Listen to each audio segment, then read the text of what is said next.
You ask Tiger to solve. This deals with linear equations with one unknown. The final result is x equals 5. Let's solve it step by step. Group all constants on the right side of the equation. Add 6 to both sides. Simplify the arithmetic.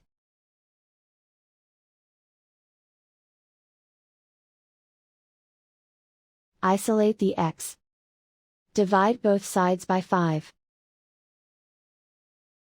Simplify the fraction. Find the greatest common factor of the numerator and denominator. Factor out and cancel the greatest common factor.